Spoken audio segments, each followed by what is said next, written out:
Hello everyone, and welcome to episode 43 of the Anatomy of Knitting podcast. My name is Erin and I'll be your host. Today is October 17th, it's a Thursday and it's 2012, and I'm coming to you from a moderately nice day here in Seattle, which is a little bit of a change. We've been having the normal kind of fall/winter weather of rain and overcast, but I got a little bit lucky and it's a moderately nice day. Yes, it is a nice day, Scout. These silly cats. I swear they always leave me alone until I start recording. I think it's because I'm actually talking to you all, and she thinks I'm talking to her because there's nobody else home. Silly goose. Anyway, let's see. In this episode, I'll give some updates. I will talk about what's been off the needles, a little bit of a change in order there because there's a lot that's off the needles. I'll talk about what's been on the needles. I'll talk about some podcasts that I've been listening to and watching, and then I'll kind of give you an update in the yarn room here. So let's get started.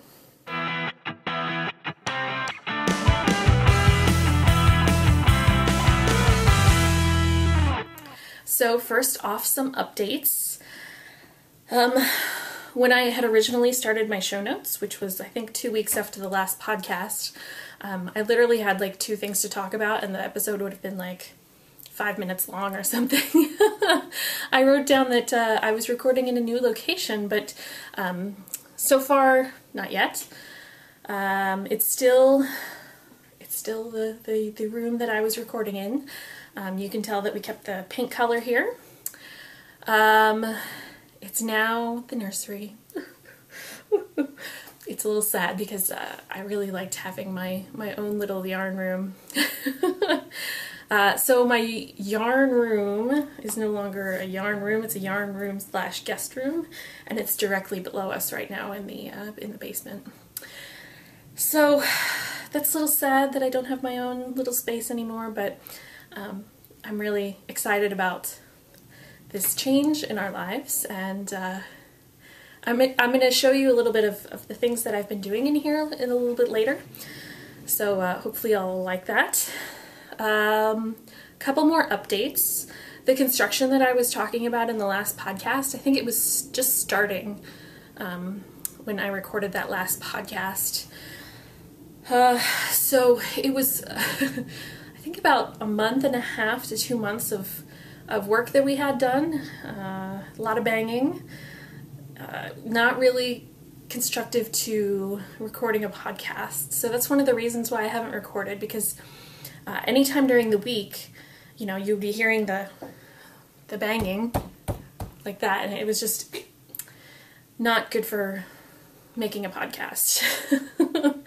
And then during the weekends I couldn't record either because that's my husband's and my time together, and so he's a little protective of it because it takes a bit of time to record and edit and upload the podcast. So that's all done. Hooray! I can finally sleep during the week for work again. It got a little bit challenging towards the end there, but mostly it was pretty good. And then the other reason I haven't been recording is that let's see, about a month and a half ago, I think it's about 6 weeks now, my husband was in a motorcycle accident. He was up near Bellingham, near, is it Mount Baker that's up there, I think? He was, driving on those really twisty, windy, mountainy roads, and his bike hit some gravel and did not stay underneath him. He is very lucky. He only had a very small brain bleed that required being in the hospital just overnight for some observation. He had a couple of cracked ribs and then a fracture in his ankle that didn't require surgery or even a cast. He just has a walking boot for that. So we got really lucky with that, but being there for him and taking care of him also required a fair amount of time. So those are the things that I've been busy with, along with, gestating 2 tiny humans. So I hopefully you all can understand why I haven't recorded. There's been lots of stuff to talk about since. And so we'll get to that now. So hopefully you all will enjoy this podcast. There's a lot to come. So let's move on to what's been off the needles.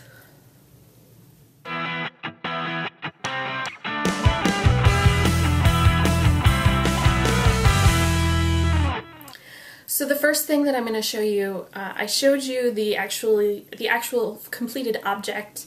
However, I hadn't installed buttons yet, and so I went on this button installing spree. What was it? Saturday and Sunday, or maybe Sunday and Monday nights. And so this is the offset wraplin that I showed you previously. This is done in the Classic Elite Yarns Classic 150, and then I installed these cute little blue airplane buttons. So here's number 1 and number 2, and you'll remember that I put the offset on different sides so you could tell the two sweaters apart. So that's the little update on that one. I knit this sweater on US 6s, and it's the Classic Elite Yarn Classic 150. And then the buttons, all the buttons that I'm going to show you in this podcast are just from Joann's, the big craft store. So there's that. Gotta have like a discard pile because there's lots of stuff.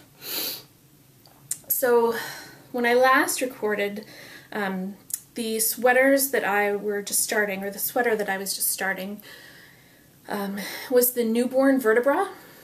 And this is a design by Kelly Brooker, and I knit this in superwash Wollmeise, and I knit this using US 3 needles, and it's in the, and I'm going to butcher this because it's German and I don't speak German, the Verschucker, just check I'm going to write it down at the bottom of the screen because it's a really long German word, and I am not German speaking. Unfortunately, it's quite, I think it's quite hilarious when I try, as evidenced by what I just did. So the Newborn Vertebra it's kind of it's not really a bolero, but it's more of a sweater that just kind of covers the arms and then the back of the baby, and kind of leaving the front free to be like, avoid spit up and all the other things that come out of babies' facial orifices. This is a sweater that's knit in the top-down construction. So you start up here and then you knit down. You put the sleeve stitches on holders and then you continue to knit the back.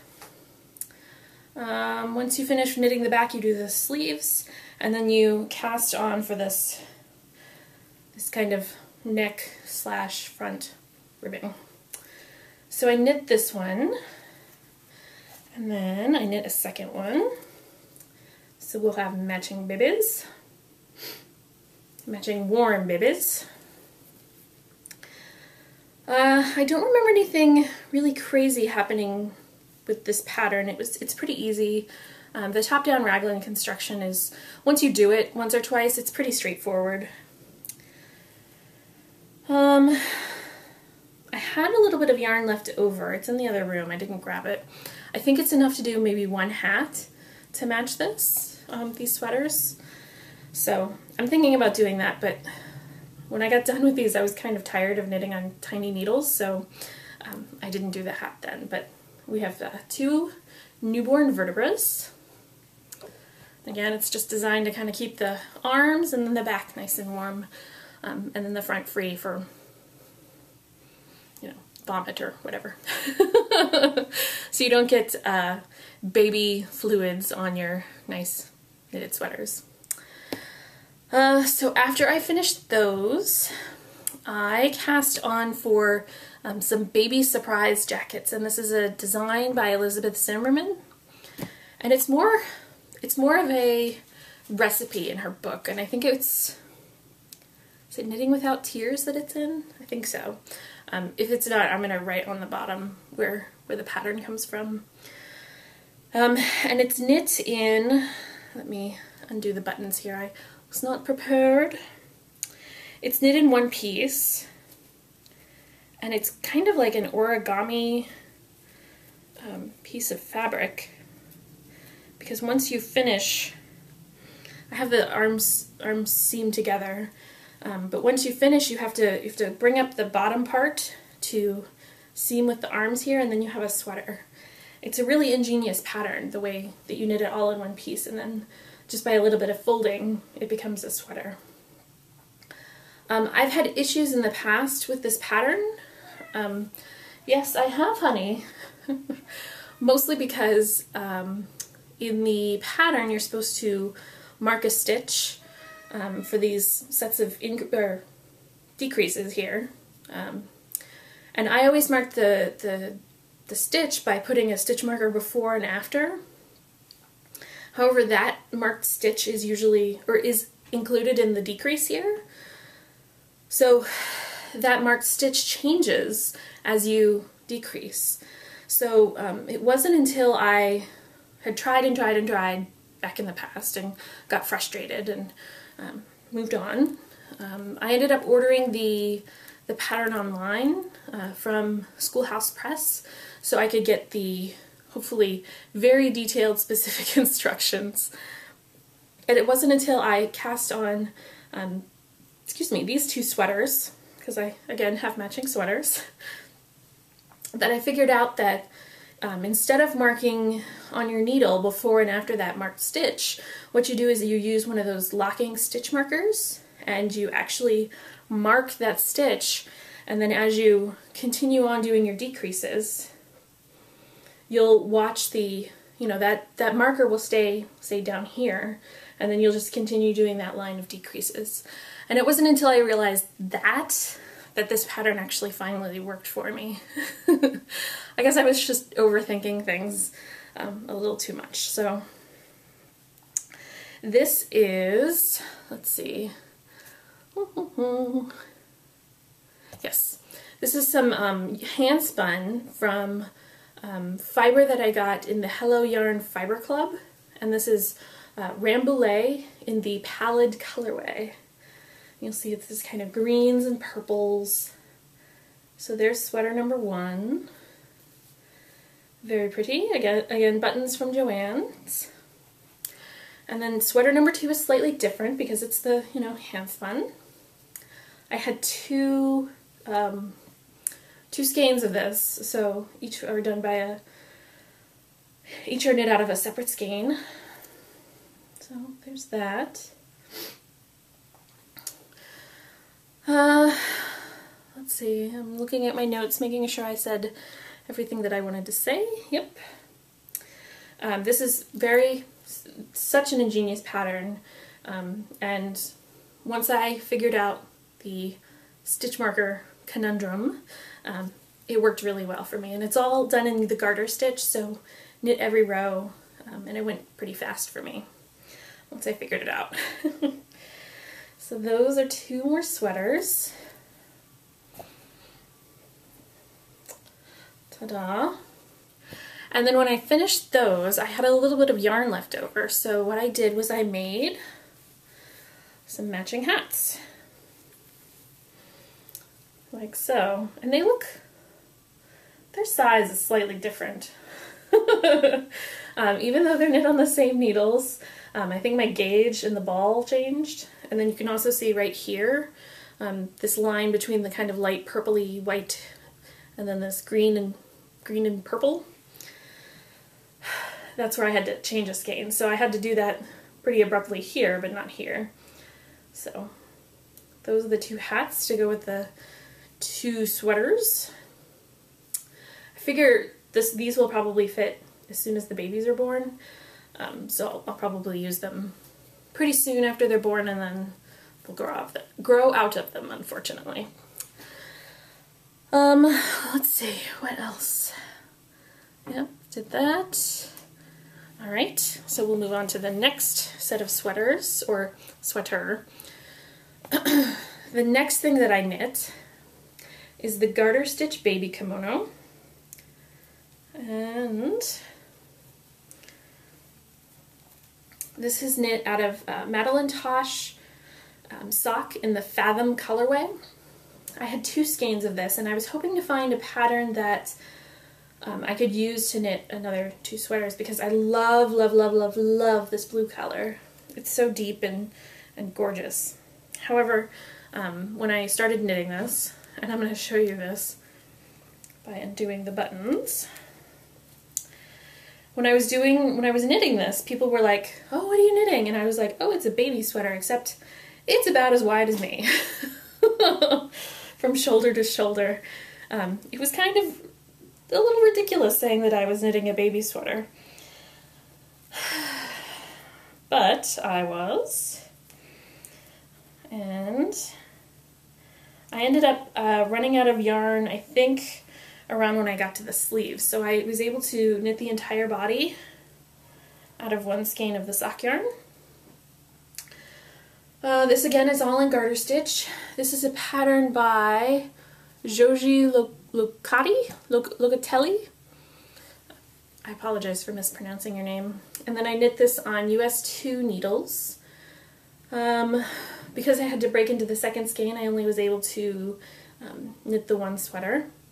And the only one problem that I see with this design is that this other side has nothing hooked onto it. So you'll see, as things move, that other side of the wrap sweater kind of falls down. So I'm debating about installing an I-cord or maybe some ribbon, something to tie that one side so when you button the other side it doesn't slip down.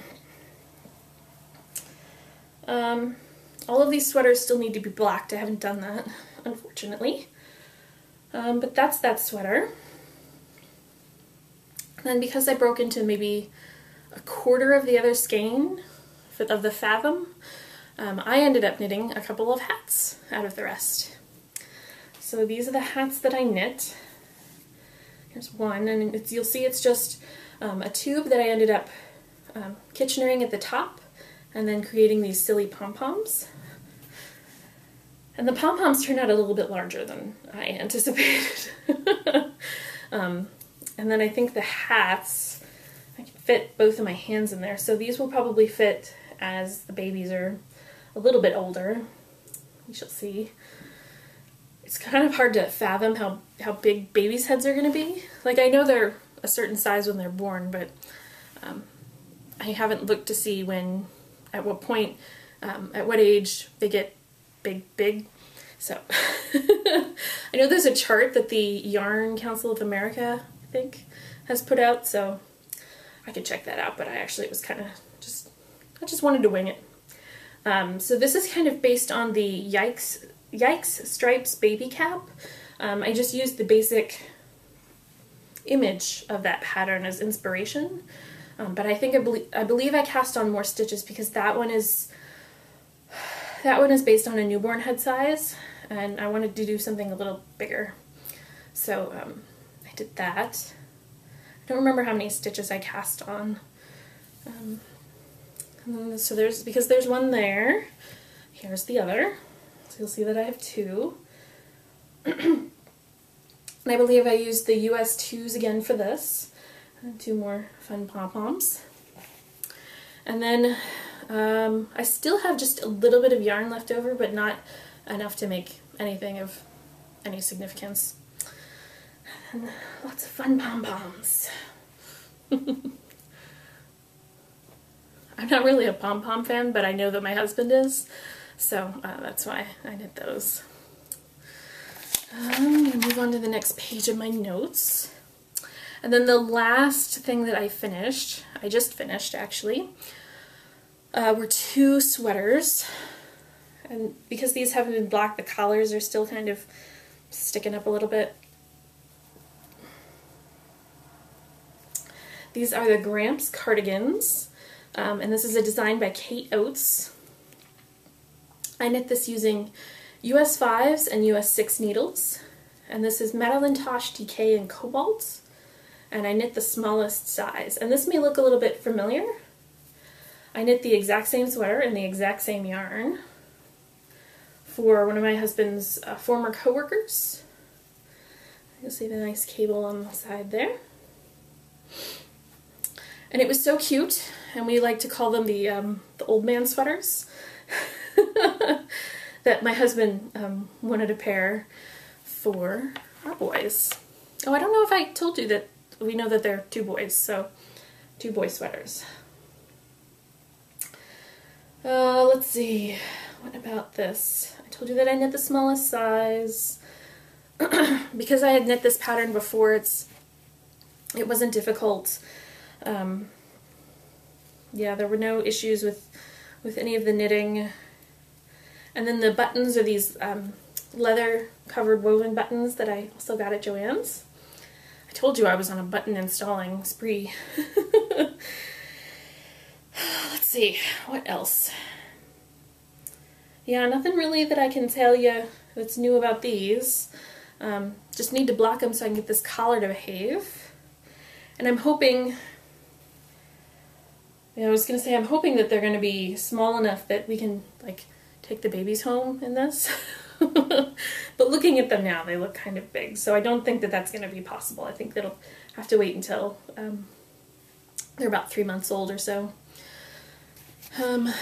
Twins have a tendency to be weight-wise a lot lighter than singleton babies, only because there is so much room inside me that they get a little cramped, and so their growth is a little bit restricted.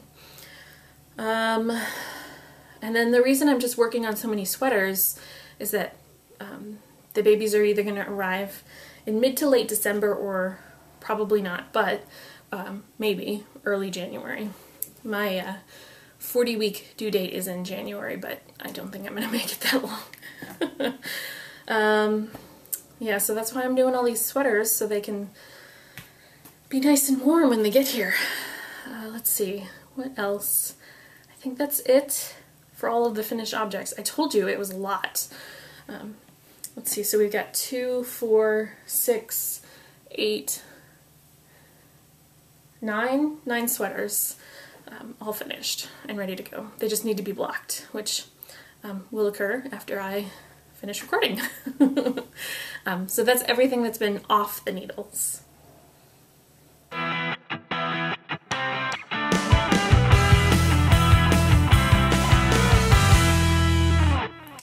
So what's on the needles? Only a couple of things. The first one is just a pair of stockinette socks. Here's the single sock that's finished. And this is my usual inch of 1x1 ribbing, stockinette cuff, slip stitch heel, the gusset, the heel turn, the gusset, and then a stockinette foot and a wedge toe. This is Sweet Georgia hand-painted sock in the hydrangea colorway, and I have a love, love, love of hydrangeas. I have had this yarn, I believe this yarn she dyed like right in the beginning as she sold yarn on the internet, and then this is, I probably bought this when she was still selling on Etsy, so a really long time ago. It's actually so old that it predates my husband. I think I'm pretty sure I was dating somebody else at the time when I bought this, so very vintage stash that I'm trying to use up. So there's the finished one, and then I just have a little bit of a cuff of the second one started, and this is the work sock knitting that I'm doing. So there's that. And then the second thing that I have been knitting on is another baby sweater. Love the baby sweaters, they're so quick. This is the Garter Yoke Baby Cardigan, and this is a pattern by Jennifer Hull. Get this the right way so you can see. I'm using my US 4s to knit this, and this is kind of a one size cardigan. There's no multiple sizes in it. So there's that, and it's another raglan shaped sweater. So the thing that's a little different, and the thing that I need all these stitch markers for, is it's got stockinette stitch on the raglan areas, you know, where you're doing the increases. So it's stockinette, or it's garter stitch, except for those 2 knit stitches on the raglan area there. Started this last night. This is all I got done in the evening. And I'm using, I told you, the US 4 needles, and then I'm using Neighborhood Fiber Company Studio Sport Weight yarn in the 1600 Pennsylvania Avenue colorway. And an interesting factoid about this yarn is that I bought this at Fiber Space in Alexandria, Virginia. And the reason we were in Alexandria, Virginia is because my husband and I went to that, not the convention, but the rally to restore sanity and or fear that the Daily Show and then the Colbert Report put on in Washington, D.C. So that's why we were there. And that's where I got the yarn. So there's that. This one is not going to be an all over garter stitch sweater like the other one. It's only garter stitch for the yoke, and then it's stockinette stitch for the rest of the sweater. And then there's a couple of treatments that you can do for the button band.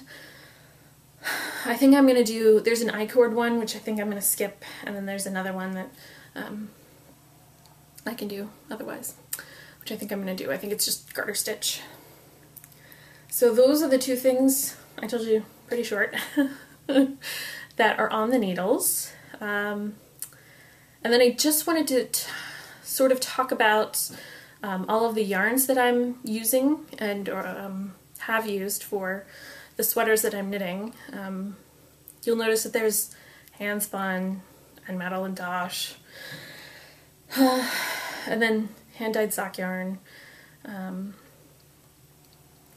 This, I don't know if you all remember, earlier in the year I was talking about a lot of medical procedures that I was having to go through. Those medical procedures were all related to achieving this pregnancy, so this was not an easy thing to achieve and will probably be my only one. So I'm using the yarns that I really, really love and want to use because I can, and I know that there's going to be a lot of baby fluids that end up being expelled on these beautiful sweaters that I'm knitting, but that's okay. I don't mind hand washing them. These 2 little boys are going to be really precious to me, and that's why I'm using these special yarns that I'm using. I could be using, you know, acrylics and stuff that's easier to care for, but it's just, you know, they're special and they're going to be a one-of-a-kind thing that happens to me, and so I'm just using the yarns that I really love to use. If things were easier for my husband and I with achieving this, I'd probably be using not as nice yarns as I'm using. So that's a little note about that.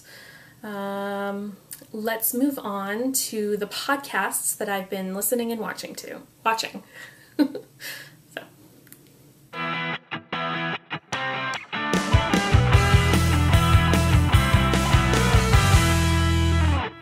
So the first podcast that I've been listening to, it's an audio podcast. It's the Happy Crafter 207 podcast, and it's by Lori. She lives in Maine, and so it's an East Coast perspective, which I like to listen to. She owns Hopewood Crafts, which is an Etsy shop. They sell rug hooking supplies and hand-dyed yarns, and then I'm going to put the link to that on the bottom so you can check that out and maybe buy from her. She's got some beautiful hand-dyed yarns right in her shop right now. In her podcast, she has several segments.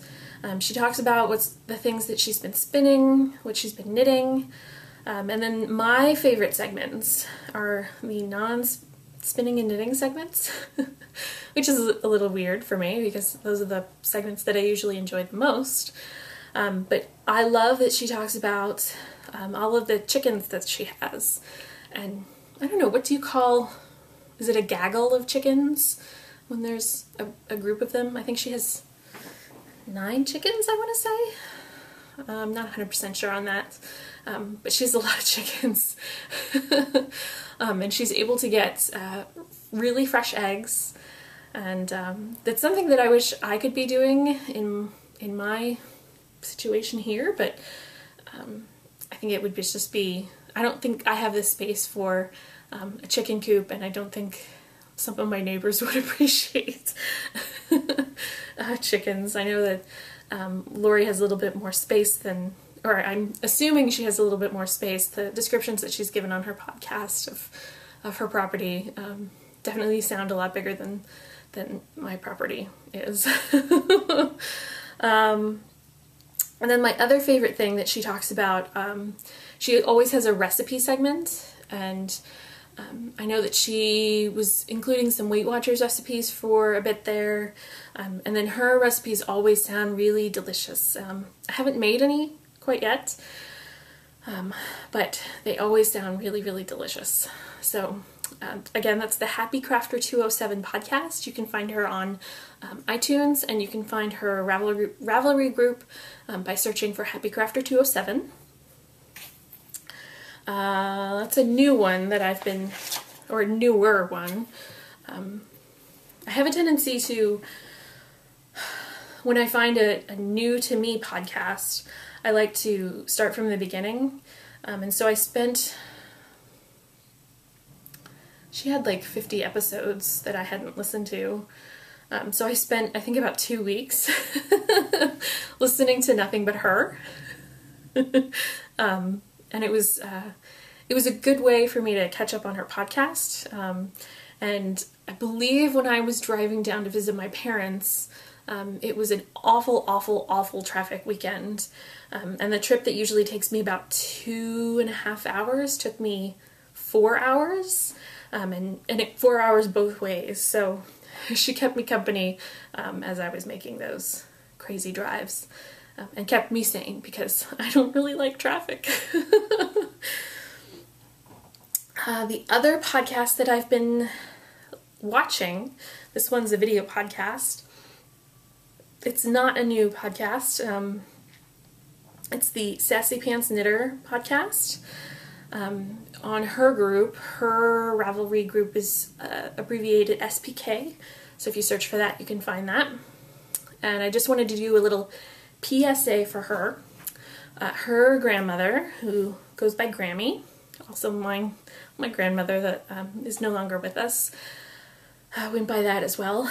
Except I think it was an IE, but her Grammy goes with a Y. So she unfortunately has gastroesophageal junction cancer, and has actually ended up going home on hospice at this point. And my heart goes out to you, Miss Silly Fru. I'm really sorry about what your Grammy has to go through. But the thing that Wendy is asking help for is that her Grammy has been knitting hats for a homeless charity for, I think, as long as she can remember. As long as Silly Fru can remember.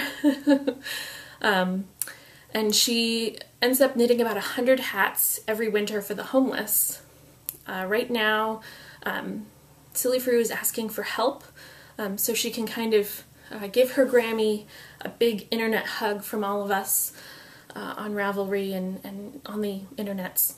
So she's asking for help for her Grammy to get to this goal of 100 hats. First off, the deadline is on November 30th. Let's see. She's asking the yarn that you use can be machine washable and to use dark colors.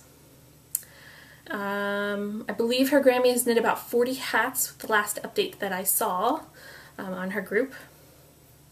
And so if you can help her out, if you've got some yarn sitting by and you can use it for this project, check out her group on Ravelry. Again, search for it using SPK, and there's a thread that's stickied that you'll be able to easily find the information for. So please help Miss Silly Frew out with her goal. So that's the second podcast that I've been watching. And then the third one I'm just getting into. It's not a super new podcast. She has about 11 episodes out so far. I think I'm on episode 3 or 4. I have a tendency to kind of save podcasts or listen to audio ones like in the car, and so I kind of get behind on the new ones that I want to watch. But anyway, this one is by Amanda, who's known as Mandy Cat on Ravelry, and the podcast is We Are Yarn, and it's a video podcast, and you can find it on iTunes. She also has a group on Ravelry. You can find that by searching for We Are Yarn. I met Amanda at Camp Kip, in 2011. She is a super awesome lady. I love her. And I love her Cassidy sweater. Again, she has 11 episodes so far. They run about a half hour-ish each. And she's on a bi-weekly recording schedule. And she's like super prolific knitter. You think that like my stack of baby sweaters is impressive? I mean, they're not that impressive because they're, tiny. She is a prolific knitter, so check her out. And those are the 3 podcasts that I wanted to talk to you about. And the last thing that I was going to talk about was a couple of the things in the nursery here that I wanted to share. I know that some people may have may have had the same kind of issues that I had, so I'm putting this at the end, so if you don't want to watch it, you can skip it. Otherwise, let's go on to the nursery update.